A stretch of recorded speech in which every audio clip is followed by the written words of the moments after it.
Olá, sou Ari Protásio, um apaixonado pela vida. No dia 3 de dezembro é comemorado o Dia Internacional da Pessoa com Deficiência. E hoje trago para um bate-papo muito inspirador o talentosíssimo João Pires Correia, o crioulo diretamente de Los Angeles. Um legítimo representante da diversidade. Ele é cego, negro, gay, terapeuta, músico, cantor e compositor, dono de uma voz que emociona. Para o presidente de Cabo Verde. E o Atlântico entoa o cântico da liberdade. Canta, irmão, canta, meu irmão, que a liberdade é hino e o homem é certeza.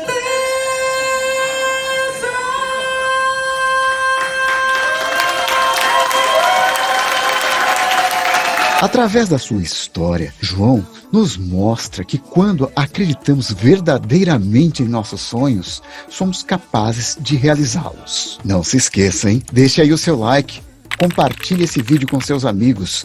Caso não esteja inscrito aqui no canal, se inscreva e ative o sininho para receber as minhas novas notificações.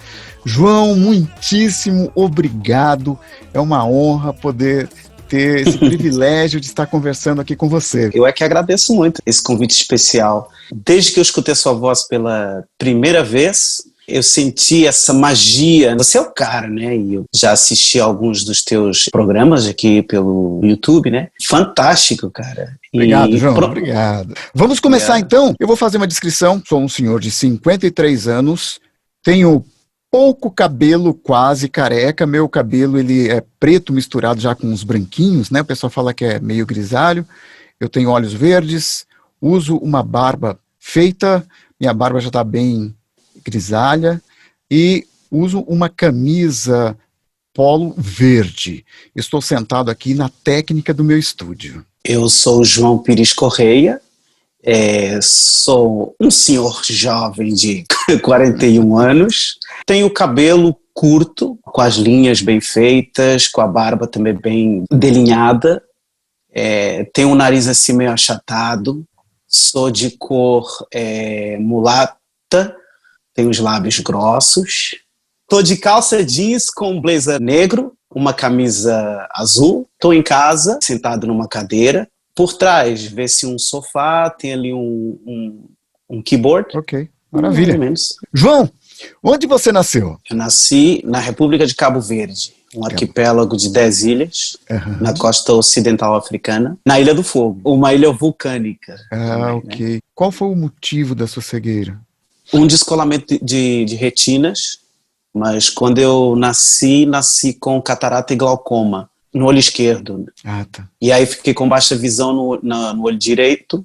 Uhum. E aí aos 10 anos foi quando tive um acidente, aí provocou descolamento de retinas. Por que vocês foram para Portugal?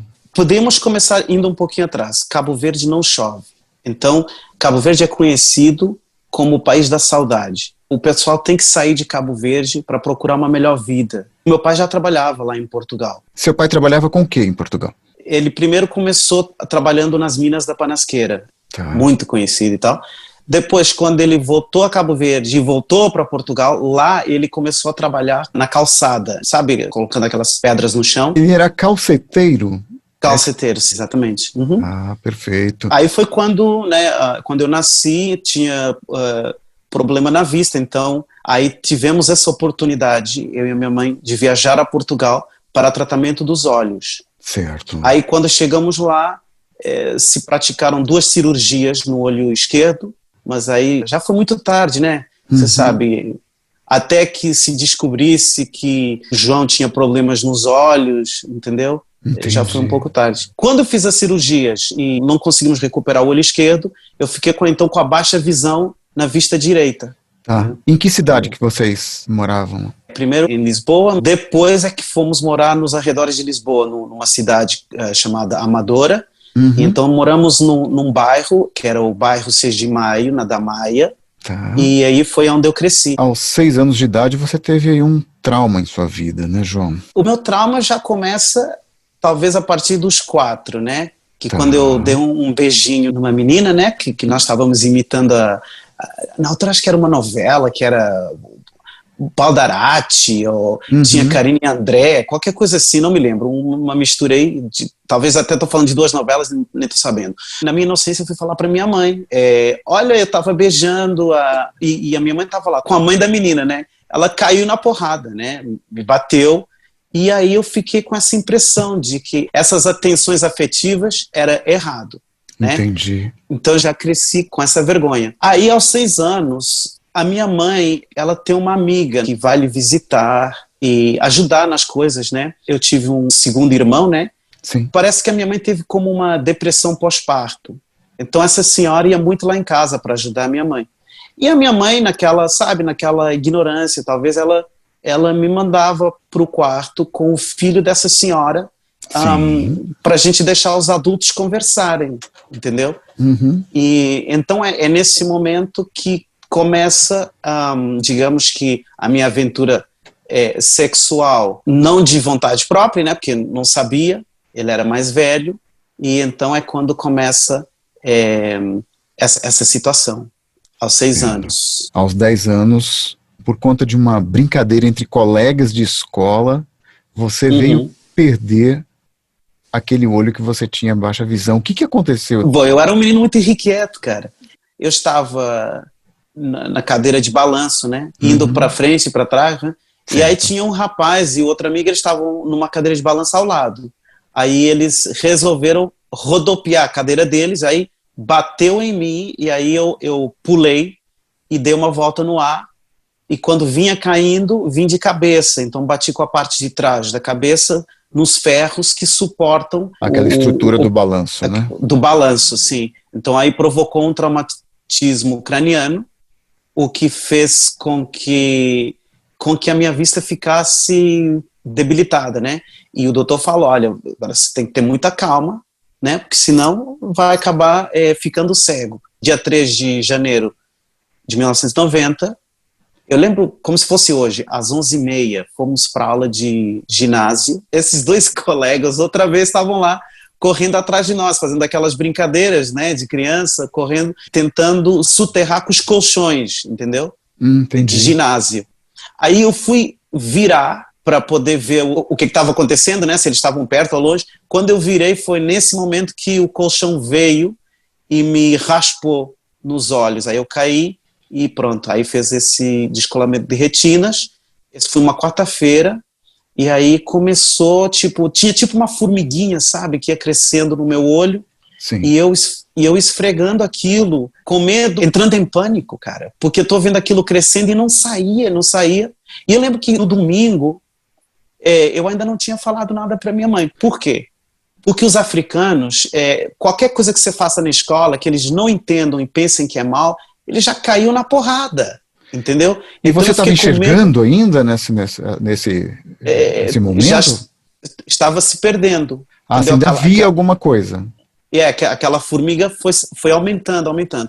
E o que eu soube é que com uma cirurgia em 24 horas podia ter salvado, só que eu não falei para minha mãe logo, porque eu fiquei com medo que ela fosse me bater, entendeu? Então, já no domingo, quando eu já não estava vendo, aí eu desatei a chorar. Minha mãe não entendia porque eu estava gritando daquela maneira. Então aí eu fui dormir um pouquinho. Quando eu voltei, ela falou, vem cá, João, vamos escovar os dentes e tal. Mas eu notei que a minha mãe já estava diferente comigo, sabe? Não tão altiva como sempre. Quando eu fui para pegar a pasta de dentes, eu fui com a mão para o lugar errado. Aí quando ela pegou a minha mão, apertou e falou, João, você está cego. Aí pronto. Começou muito medo, muita incerteza, muito sem saber o que, como e agora o que entendeu? Entendi. Essa cegueira, ela te provocou uma grande depressão, né, João? Cara, eu dormia muito e fiquei no meu mundo ali. Quando ia para a escola, era uma revolta, que eu não podia ver e queria fazer as mesmas coisas que os outros meninos faziam. Muitas vezes caía, ia contra a parede, tudo por estar correndo ainda, pensando que podia fazer as mesmas coisas. As mesmas coisas, Eu achei muito interessante a forma que você saiu desse período de depressão. Olha, começou assim, já depois de um ano mais ou menos, eu me lembro que tinha uma novela que começou a passar em Portugal, na época que era Tieta, Tá. e tinha uma música lá, O Coração do Agreste, interpretado pela Fafá de Belém, e aquela voz foi entrando, foi ficando, aí foi me dando aquela curiosidade, e um dia também, sentado na escada da minha casa, o vizinho do lado estava colocando um álbum que a Fafá tinha lançado, que era Fafá de Belém, que tinha o Amor Cigano, Sim. tinha o Chorando Se Foi, Nova Delhi, então tinha umas risadas que a Fafá fazia, e aquilo foi me cautivando. Aí alguém me passou também uma cassete do Sassaricando, onde tinha Lambadas 3, da Fafá. E então toda aquela gargalhada, aquela risada foi tomando conta de mim, e quando eu dei por mim eu estava imitando a Fafá, aquela risada dela. E eu me lembro, depois já minha irmã veio de Cabo Verde, ela se deu conta que eu gostava muito da Fafá e tal. Quando a minha mãe saía, nós íamos pro guarda-roupas da minha mãe, pegar as roupas dela e tentar fazer vestidos da Fafá de Belém para eu colocar e então fazer o show da Fafá, entrevista e tal.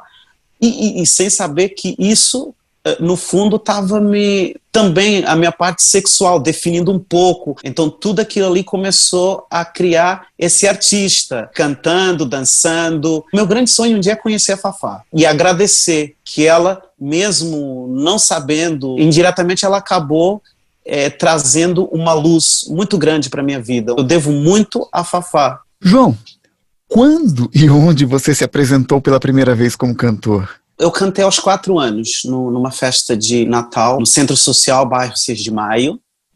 E dali as freiras, né, elas já achavam aquilo assim interessante, né? Nas peregrinações para Fátima, eu animava os ônibus, não tanto como artista, fazia aquilo tipo, né, até os 12 anos era como um divertimento, né? Mas aí já quando tem essa conexão com a Fafá de Belém, eu começo já a me sentir um artista. Então aos 12 anos eu cantei uma música que foi tipo um plágio, né? Mas ninguém soube daquilo na época, que era tipo daquela música Lambadas 2 da Fafá. E aí eu fui inventar alguma coisa por cima, né? Porque eu já tinha aquele meu lado criativo, né? Depois, no ano seguinte, eu já cantei com um grupo de violonistas do Centro Social Bairro 6 de Maio, porque eles faziam muito pela comunidade. Eles tinham reuniões, grupos de jovens, eles tinham grupos de guitarra, tinham grupo de teatro, e eu participei em todas essas coisas, cara. A partir dos 13 anos já me sentia como um artista, já queria gravar, já queria fazer show, entendeu? Entendi. João, você passando aí por todas essas experiências, cantando em vários lugares, como é que era a sua vida? Porque você já estava se tornando ali um artista, e a falta da visão, como era a sua vida nessa época? Quais foram as tuas experiências? Foi um pouco difícil, porque eram 2 mundos. O meu lado artístico era um refúgio, né? Para mostrar aquela parte gay, sabe? Através da Fafá de Belém, né, cantando as músicas, porque ninguém ia desconfiar. As pessoas, não, ele está imitando a Fafá, entendeu? Também porque ele é cego, então talvez ele se comporte de forma diferente. Então tinha muita coisa que não deixava, confundia as pessoas, mas por dentro tinha esse grito dentro de mim, né, que queria ser uma pessoa verdadeira e não podia, pelas condições, porque eu estava inserido numa comunidade machista, numa comunidade africana. Não, na África não tem isso. O que eu venho a descobrir muito mais tarde que não tem nada a ver, cara. Né? Tanto que eu tô aqui, sou africano, né? E quando você vem numa adolescência aonde você foi pré-iniciado, né, sexualmente, existe uma confusão, que é a parte das hormonas, né, que estão aceleradas, né, e existe o coração. São coisas diferentes, porque eu não quero dizer com isso que por eu ter sido violentado ou molestado, que por isso eu me tornei homossexual. Eu já de pequeno, eu via alguns homens assim, né, bonitos, e aquilo já me chamava a atenção, mas eu era criança, não sabia o que era aquilo, né. Então, não acredito que fosse por essa situação. Você vê que muitas pessoas se comportam normal, tem os seus parceiros e tal, mas tem outras pessoas que vivem incessantemente procurando pelo sexo, tentando preencher esse vazio. E durante muitos anos eu vivi assim. Agora minha vida é muito diferente, né? Mas na época era o saber que eu sentia essa preferência por homens, mas tendo uma sexualidade muito descontrolada, por não ter alguém que me explicasse as coisas como eram, ou como se deveria fazer, para me dar aquela orientação. Então, o que acontece, Ari? Porque os pais às vezes pensam que eles sabem o que é melhor para os filhos, baseado na sua crença. E muitas vezes há que observar. E os meus pais não observavam, porque eles estavam mais na vida deles, provendo, trazendo sustento, né? E estava acontecendo uma coisa. Eu comecei a viver em dois mundos. Aquilo que eu queria mostrar para as pessoas e aquilo que eu estava vivendo. Isto não tem só a ver que eu seja vítima, cara.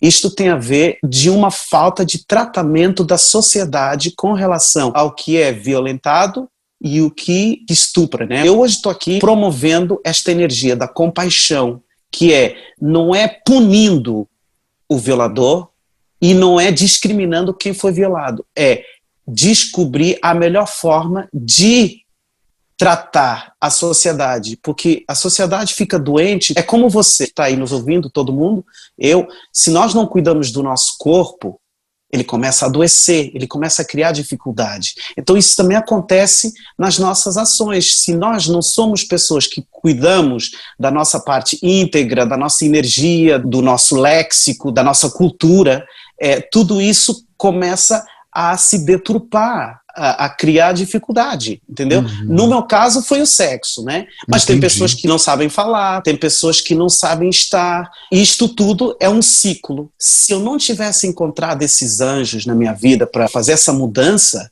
eu talvez poderia ser um estuprador, um violador, porque não tem alguém para explicar, porque a vergonha é tanta que, olha, hoje eu estou falando isso aqui com você, mas nem sequer com os psicólogos eu falava. Eu falava de coisas que era homossexual e não sei o quê, mas não falava realmente do problema, porque a homossexualidade não era o problema era a violação, e eu nunca pude tratar ou saber como lidar com essa situação, entendeu? Então, a mensagem para o mundo, para vocês que estão escutando, você que sabe o que fez, ou você que sabe o que te fizeram, tem a maneira de você esclarecer, de entrar em você e ver que há pessoas como eu que puderam sarar isso, né? Porque hoje eu protejo muitas crianças, eu posso deitar com uma criança e nunca passa esse sentimento pela minha cabeça, porque me esclareci. Hoje eu me sinto feliz que tudo isso aconteceu, porque hoje eu posso estar aqui e dar a mão para quem precisa. Mas é uma mão real, não é uma mão baseado numa sociedade hipócrita. É uma mão que eu dou por uma experiência e juntos tentar encontrar o caminho para esse sarar de corações. Com certeza. Como foi a sua trajetória artística lá em Portugal? A partir dos 13 anos, né, eu começo a fazer pequenos shows. Né? Certo. Né? Aos 16 anos eu faço a minha primeira aparição num canal nacional, na SIC, onde eu vou cantar uma música que eu conheci pela Joana, que era Eu Te Quero Bem Mais. E então foi um sucesso, cara, de norte a sul, oeste a oeste de Portugal, todo mundo me viu. Aí eu lembro que eu ia nos ônibus, né, e eu falava, é aquele cego que cantou a música da Joana, e não sei o que, me dá um autógrafo e não sei o que. Eu falei, você quer que eu escreva aqui em braille, ou como é que é? Não. Daí eu comecei a fazer shows, né, já mais profissionais, com músicos, e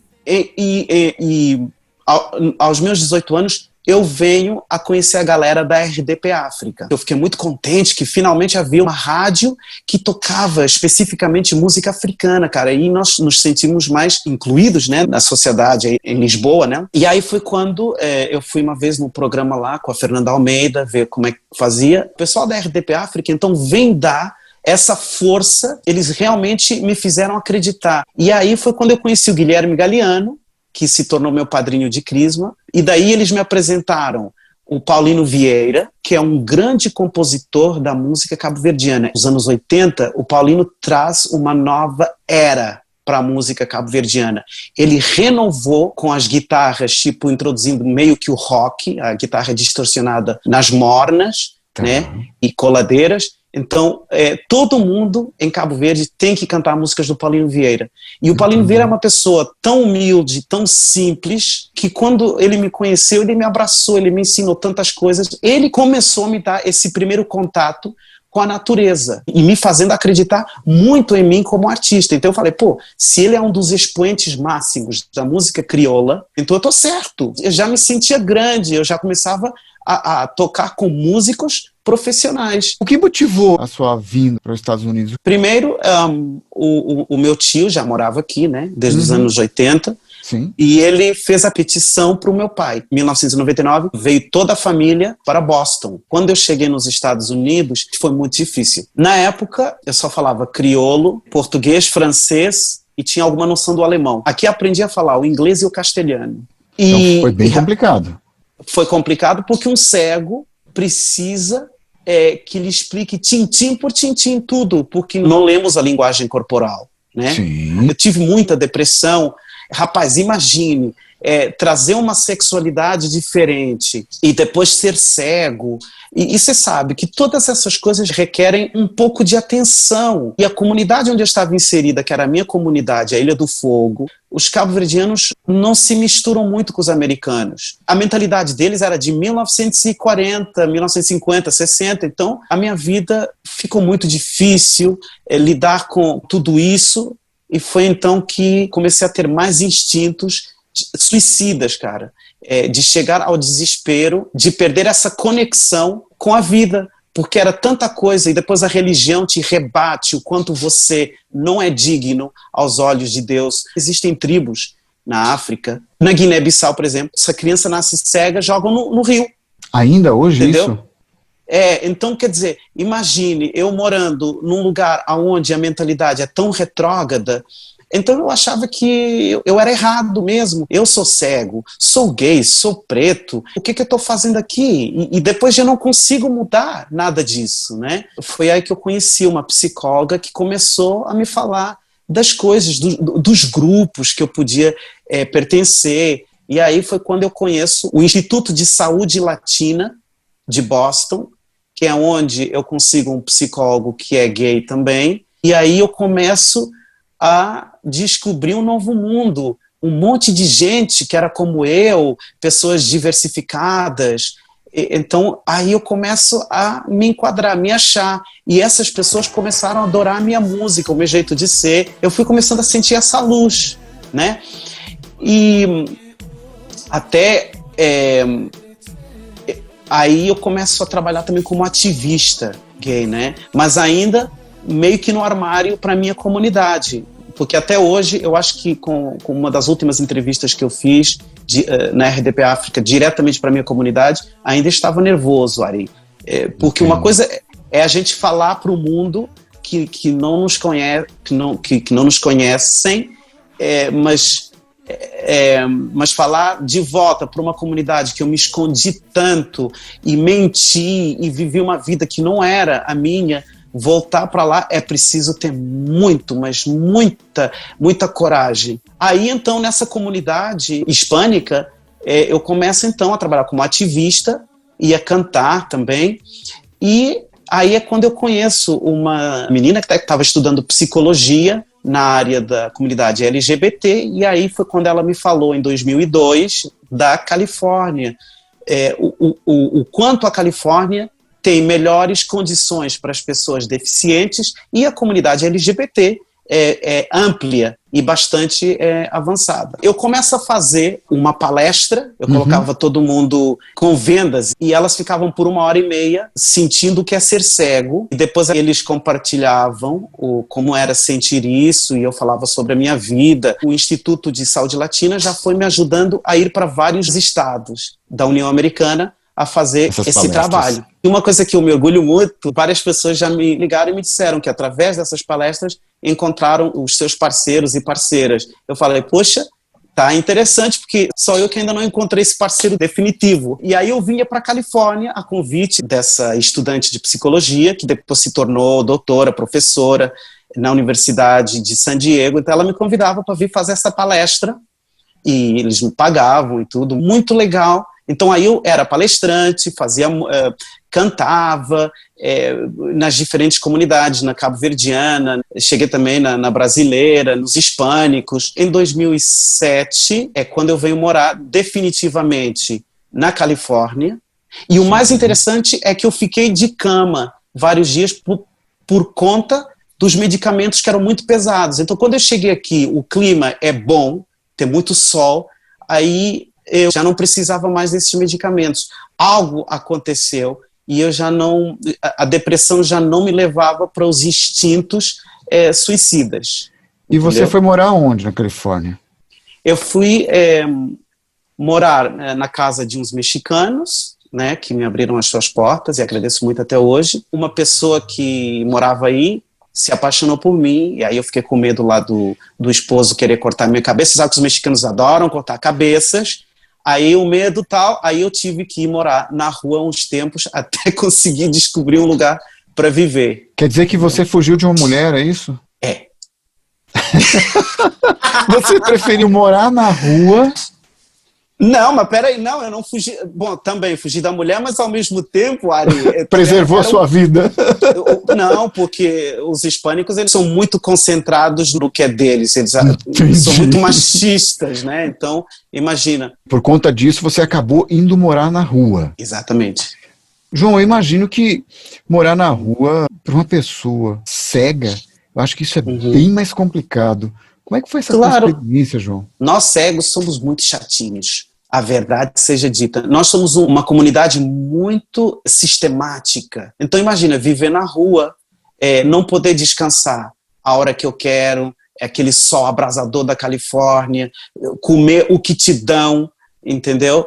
E mais ainda, eu estava num abrigo desses cristãos, né, protestantes. Às vezes eles terminam sendo até muito mais conservadores que a própria igreja romana, né? Aí chegou um ponto que a lavagem cerebral foi tanta, Ari, que eu pensei que eu já não era gay, porque eu tinha medo de ficar sem comer, sem um lugar para morar, entendeu? Então eu fui retraindo essa forma de amar, eu fui retraindo isso.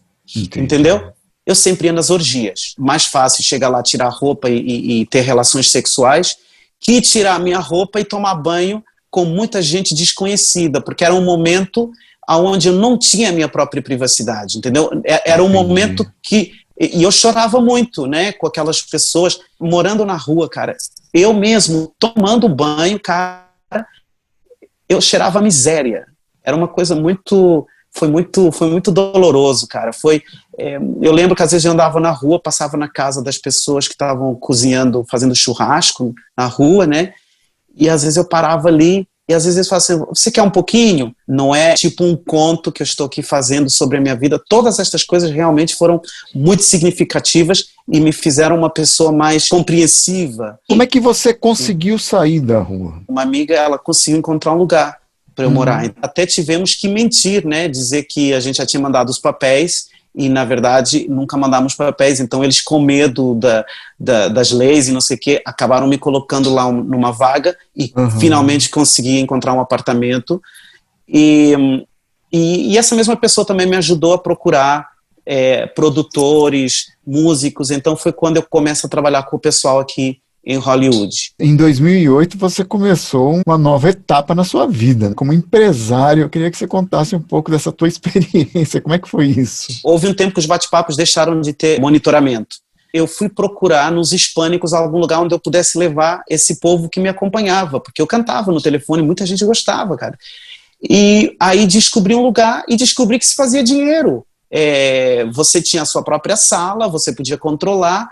E aí começa a fazer gravações. Aí é quando surge também a gravação do Hoje Sol, que só ultimamente é que eu vim colocar no mercado. Em 2010, eu começo a ver mais de $40 mil entrando nas minhas contas. Então é quando eu já começo uma vida de empresário, promotor de eventos, fazendo a inclusão, né, dessas pessoas que ficam escondidas de trás de um telefone, trazê-las para festas, para que pudessem conviver e não ficassem naquela depressão. Eu trabalhei com isso até 2013, que eu tive um problema com os meus próprios patrícios, que me enganaram, me roubaram $53 mil. Aí quase que volto a entrar em depressão. Então, em 2013, eu decido virar um prostituto. Eu disse, bom, não estou fazendo dinheiro, a vida está difícil. Eu acho que eu, como já recebia massagens, e com os finais felizes, eu disse assim, se eu já paguei tanto dinheiro por isso, por que eu também não posso ganhar, né? Então, eu fui com essa intenção. E aí, quando eu cheguei na escola de massagens... Você foi surpreendido. Isso. Aí eu descobri o valor que eu tinha, para além da minha voz, da minha capacidade, as minhas mãos eram um instrumento de cura. E foi quando eu conheci sobre as energias dos óleos essenciais, outras modalidades de massagem. Só que a minha parte da energia não é uma curandice, não é dessa parte das crenças, mas sim desde o ponto de vista neutro, científico, terapêutico, entendeu? Mas vem descobrir sem querer há pouco tempo que o meu avô também tinha qualquer coisa assim. E aí é quando a minha vida mudou por completo, cara. De 7 anos para cá, eu venho praticando o amor incondicional, a compaixão, a neutralidade, os mecanismos, as ferramentas para me manter nessa vibração. É claro, eu não sou perfeito, mas estou disposto a ser uma inspiração para mim e uma inspiração para o próximo. Nós estamos muito baseados naquilo que nós sabemos e o que nos disseram, mas nunca nos preocupamos ou nunca temos a curiosidade de saber o que existe mais além. O que eu posso descobrir através da minha pessoa, o que o meu corpo pode me ensinar, o que a natureza tem e como me conectar com a natureza, como entender os sinais da vida, entendeu? E descobrir sem querer uma nova forma de viver, e essa forma de viver eu posso garantir para o mundo inteiro que é uma das melhores formas, que é vibrar no amor incondicional, porque aí você fica livre de todas as coisas que nos perturbam e passamos a enfocar no próximo nível. E daí eu pratico artes marciais para poder expandir mais a minha energia, entendeu? Conhecer mais sobre o meu corpo. Todo esse trabalho de energia veio a me ajudar a ser uma pessoa mais desprendida. Quando você começa a expandir a sua energia e você começa a entrar dentro de você, rapaz, a cegueira fica muito pequena. Você passou por uma experiência muito interessante há 2 anos atrás, que foi cantar o hino americano. Para quem que você cantou esse hino? Rapaz, mas você faz bem o seu trabalho de cá. Você me investigou aí nas internet da vida? Aí, como é? Você é muito bom, cara. Você é muito bom. Na verdade, eu cantei o hino nacional quando eu fiz a escolaridade obrigatória. Então, eu fiquei conhecido como o cego que cantava o hino nacional americano. Tá. Aí, há 2 anos atrás, quando o presidente de Cabo Verde veio para comemorar os 200 anos de tratado com os Estados Unidos, aí me convidaram para cantar um hino nacional de Cabo Verde. Rapaz, também me disseram que você canta um hino nacional americano belíssimamente bem, então você podia cantar os dois. Rapaz, eu fiquei todo contente, né? Oh, say, can you see by the dawn's early light what so proudly we hailed at the twilight's last gleaming, whose broad stripes and bright stars through the perilous fight o'er the ramparts we watched were so gallantly streaming.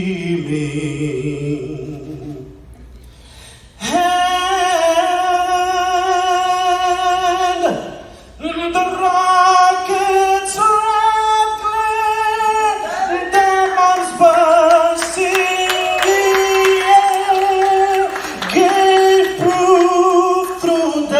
the night that our flag was still there.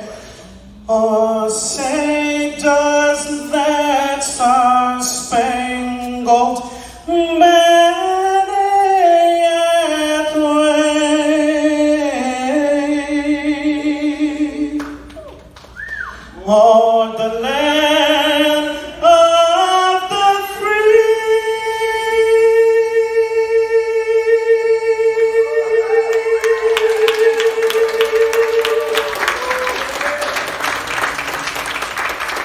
and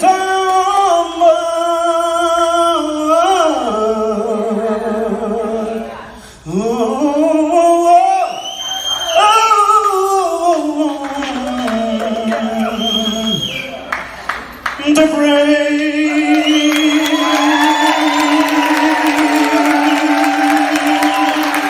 Quando eu canto o hino nacional americano, é como um agradecimento aos Estados Unidos por tudo, a força econômica, né? Ter a minha vida independentemente e não ter que depender dos demais, porque aí é quando surgem muitas discriminações. Então, os Estados Unidos me deram esse lugar. João, pegando o gancho aí, né, você sendo tão grato aos Estados Unidos por tudo que você conquistou, eu queria saber de você, como é a acessibilidade aí para a pessoa com deficiência visual? Olha, Ari, os Estados Unidos não é perfeito. Sim. Okay? Mas eu vivi em Portugal, eu posso falar dessas duas experiências. Esse paralelo, interessante esse paralelo. Portugal eu caí muito nos poços de esgoto, né? Eu caía muito nas linhas de trem, do metrô. Isso em Portugal. E nós estamos falando há 20 anos atrás. Portugal agora mudou muito, entendeu? Claro, eu estou falando da minha experiência. Mas mesmo assim, quando eu vou de férias para Portugal, existe uma grande falta de respeito. É carros em cima do calçadão. E aqui nos Estados Unidos, as leis são severas. Compreendo. Eu nunca presenciei, senti um carro em cima da onde as pessoas têm que caminhar. As ruas são tão bem planejadas e bem feitas que a bengala é quase um acessório. Os sinais aí são sonoros? São. Você chega aqui e você vai para um programa de reabilitação, né? Certo. E nesse programa já logo você tem uma bengala grátis, tem uma máquina de braille. Claro, você tem que levar o papel do médico, né? Sim, Porque mesmo que eles vejam que você é cego, mas tem que ter aquela prova, documentação, né? A documentação, né? Perfeito. E, por exemplo, aqui na Califórnia, eu tenho os serviços de saúde gratuitos até um ponto, né? Porque depois quando já vai na parte estética, o Estado não cobra. Eles disponibilizam um tipo de táxi que é muito mais barato, tipo $2 até não sei quantas milhas, e depois de não sei quantas milhas passa a ser $3. E depois existem organizações que te dão esses tokens, né? Essas moedinhas que você, entendeu? Que acaba sendo de graça. Depois o trem, o ônibus é de graça e o teu acompanhante também não paga. O Estado disponibiliza uma pessoa. Eu tenho uma empregada, eu sou chique bem, ela lava minha roupa, cuida da minha roupa, faz comida, limpa minha casa, me leva no doutor, e você pode escolher essa pessoa. E é bem remunerado, entendeu? Entendi. Pelo Estado. Por exemplo, quando eu fui estudar massagens, né, o Estado pagou tudo, e não foram menos de $20 mil, pagou. E me ofereceram um computador com o programa JAWS da última geração. Sim. Que até hoje, se eu quiser o último, eles já me dão porque eu já tive aquela experiência na escola, né? Então tem todo um acompanhamento das reabilitações que vão disponibilizar alguém para te dar todo esse apoio, mandar um professor em casa, depois mobilidade, onde você precisa ir, vai um professor te buscar, te ensinar como chegar nesses lugares, traçar um mapa na sua cabeça, as melhores formas de você fazer essas trajetórias. Depois você tem um monte de... É uma infinidade. Até cachorro é gratuito, entendeu? Para ter um cão-guia.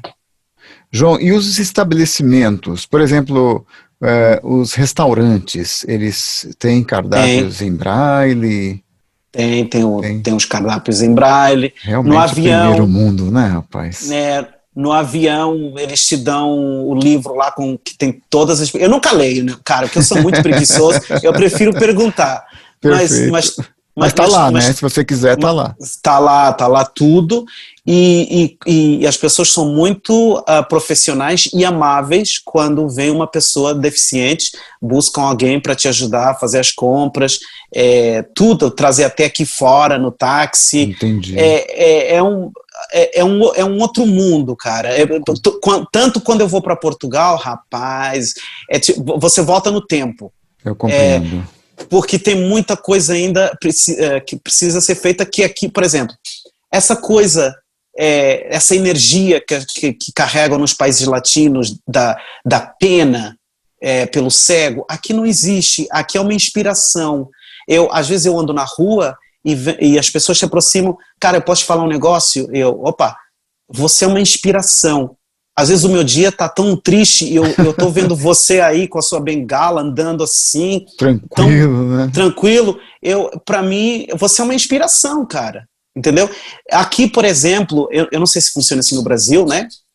Agora eu me empolguei, porque estou falando todos os benefícios que tem nos Estados Unidos, mas, por exemplo, os cegos, tem muito cego que pede na rua, nos nossos países, né?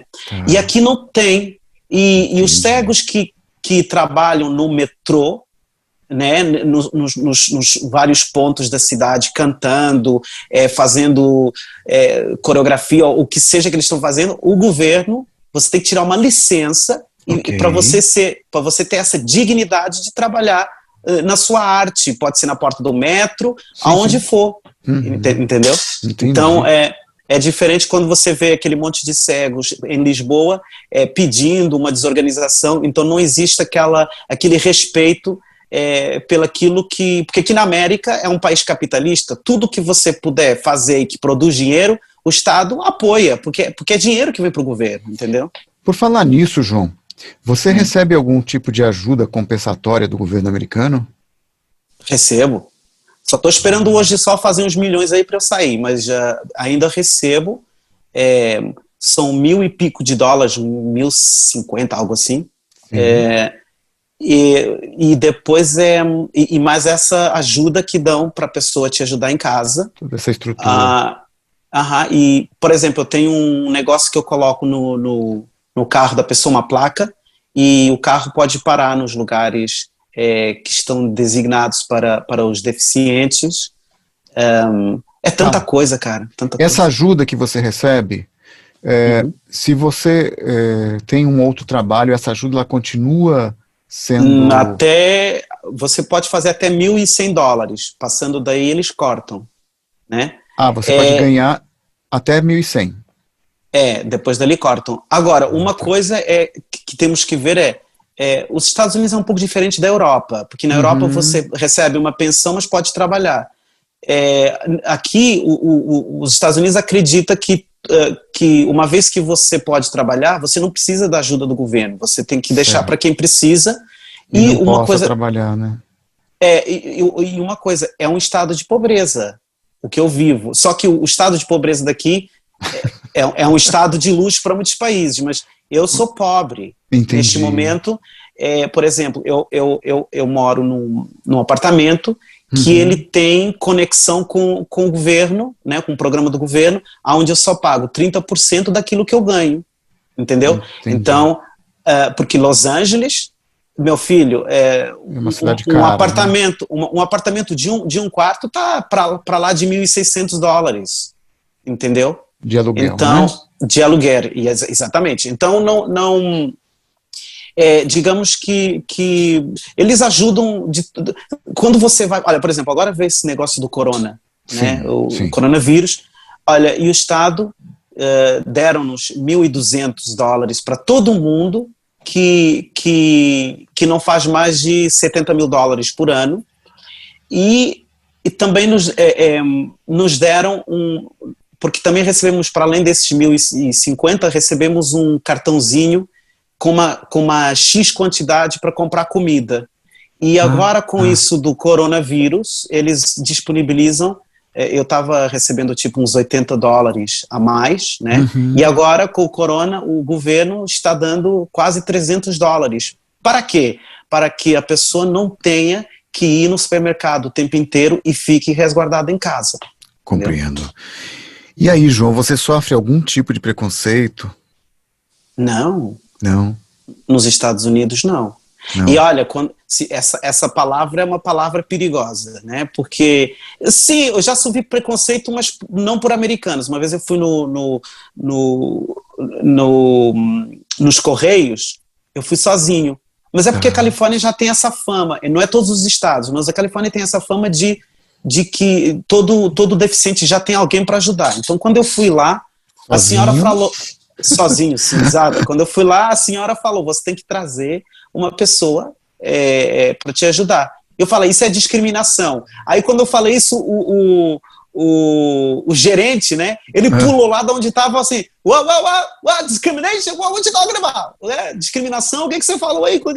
O que eu posso te ajudar, entendeu? Então, as pessoas aqui têm muito cuidado com a maneira como se dirigem a um ser humano. Porque o ser humano, os Estados Unidos tem o que eles chamam de liberdade de expressão. Até um presidente pode ir na rua e você chamar ele de filho da polícia, por exemplo. Entendi. Porque é a liberdade que ele tem de se exprimir, né?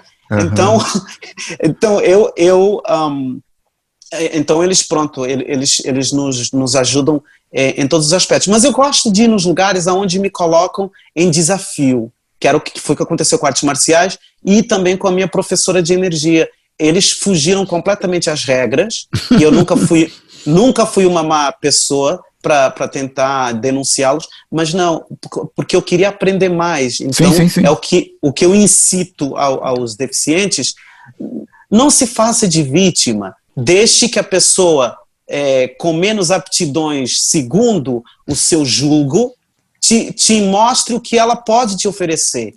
Fiquemos calados, aprendamos a observar antes de tomar qualquer atitude. Porque quando a gente está passando por uma situação que se nos apresenta e nós já vamos logo dizendo o que é, você já não vê nada, porque a outra pessoa já vai se proteger porque você já está mostrando o caminho. Então, às vezes, ficar quieto é uma forma de você descobrir tudo aquilo que você pode vir a conhecer, entendeu?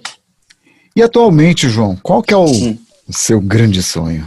Eu quero ter um namorado, quero ser rico, quero ser conhecido no mundo inteiro, quero levar a palavra de paz, harmonia, de respeito, amor incondicional para o mundo.